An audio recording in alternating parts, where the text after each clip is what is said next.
Bonjour, je m'appelle Julien Levexier, je m'occupe de la marque GoFoil avec une distribution sur l'Europe. Donc GoFoil, c'est une marque qui fait des produits exclusivement en carbone. On n'a qu'une seule gamme, on va dire, un seul type de fabrication. Et avec des produits qui sont assez vastes au niveau des modèles. Donc on couvre tous les utilisateurs, tous les gabarits, des plus petits aux plus grands et aux plus costauds, et aussi tous les niveaux, du débutant à l'expert. Donc je peux vous présenter quelques produits ici depuis la Folie du Lac à Monténard où nous passons le week-end pour vous faire essayer le matériel. Donc tout est à l'essai, vous pouvez nous rejoindre et venir profiter des conditions et du matériel. Alors je vous montre les différentes gammes que nous avons. Je vais commencer par la Easy qui ressemble à ça. C'est une aile avec une corde assez prononcée et avec un contour, un outline assez rond, ce qui facilite les transitions pour les gens qui veulent apprendre à faire des courbes. Donc c'est plutôt très facile à voler. La particularité qu'on va retrouver sur tous les modèles de la gamme, c'est ce qu'on appelle des steps. Je ne sais pas si vous voyez les petits décrochements que l'on retrouve aux extrémités et qui évitent à l'aile de ventiler, de décrocher, que ce soit dans les virages, que ce soit quand on arrive à la surface de l'eau ou pour les niveaux plus élevés quand on fait des réceptions de saut où on a une aile qui ou décroche moins ou raccroche beaucoup plus facilement. Et ça, on va le retrouver sur toutes les gammes. Ça donne de la facilité pour les débutants et du contrôle pour les experts. Après la Easy, on a une aile qui s'appelle la GT, qui a un allongement un peu supérieur. GT, ça veut dire go to, c'est vraiment l'aile polyvalente, passe-partout.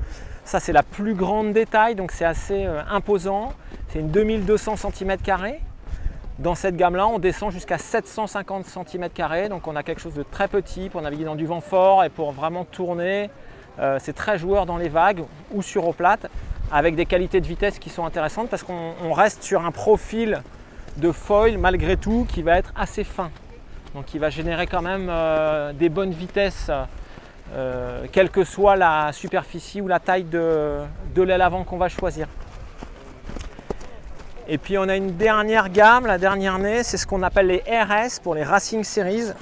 Donc là on est sur une petite dimension d'aile, mais on a des ailes qui ont une faible corde, qui sont assez étroites, donc assez effilées et avec un profil qui est encore plus fin. Donc un peu plus de difficulté à voler, ça nécessite plus de technique ou de vitesse.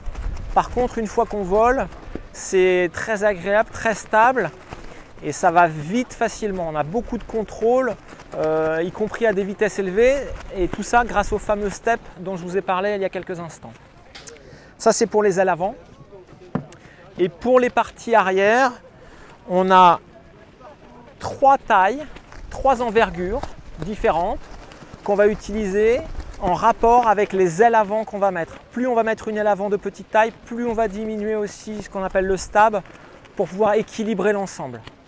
Et une fois qu'on a déterminé l'envergure du stab que l'on veut, on peut jouer sur la longueur pour avoir quelque chose de plus stable quand on va vite, en longitudinal, ou alors quelque chose avec un petit stab court, de beaucoup plus joueur et qui va tourner beaucoup plus court, qui va être beaucoup plus réactif. Et donc tous ces éléments-là se montent sur des mâts en une seule fabrication, des mâts en une seule partie entre le fuselage et le mât. Et tout est fait en carbone pré-imprégné avec un process bien développé depuis longtemps qui a fait ses preuves et qui amène beaucoup de rigidité. Il y a très peu de souplesse dans les mâts. Et donc la rigidité alliée au design des ailes donne en fait beaucoup de contrôle parce qu'on a un feeling et une sensation très directe dans les pieds. Donc ça amène beaucoup de contrôle, c'est ce qui permet d'aller assez vite avec un peu de confiance. Voilà. Donc maintenant je vous présente la gamme de wing. On a plusieurs tailles, on va de 6,50 m² jusqu'à 2,2 m² pour le vent très fort ou pour les poids plumes. La particularité au niveau du design, ce qui est commun à tous les wings, c'est qu'on retrouve des boudins sur le bord d'attaque comme sur les lattes en fonction des tailles de grosses sections de gros diamètres. Cette grosse section au niveau des boudins, ça permet de donner de la rigidité à l'armature du wing. Et cette rigidité, elle donne à la fois de la nervosité pour pomper. On a beaucoup de rendement quand on veut pomper. Et ça donne aussi de la tenue et de la stabilité, de la tenue de profil au wing quand le vent monte. C'est-à-dire que quand on commence à être toilé, on a un wing qui se déforme peu. Et à partir du moment où le wing se déforme peu, il est plus stable dans la main. Et s'il est plus stable dans les mains, on fait moins d'interaction avec le foil sous les pieds. Ça permet d'avoir quelque chose qui va être au global plus équilibré et plus facile à contrôler. Donc c'est vraiment, tout est interdépendant entre le wing qu'on a dans les mains et le foil. Donc l'idée c'est de la rigidité pour qu'il n'y ait pas de déperdition et de perte de contrôle.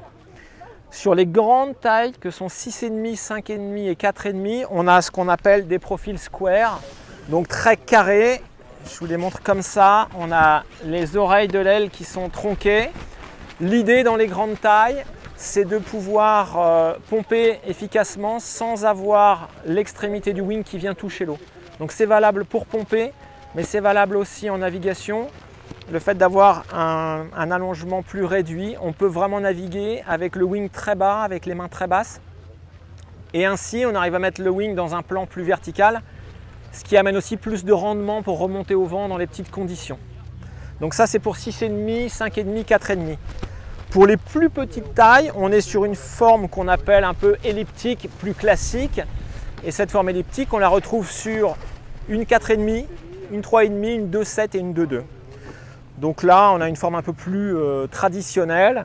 On n'a pas la nécessité de couper les oreilles du wing parce que comme on a moins de surface, de toute façon, on ne viendra pas toucher avec les extrémités, on ne viendra pas toucher l'eau, ça ne fera pas de coup de frein ou de croche-pied.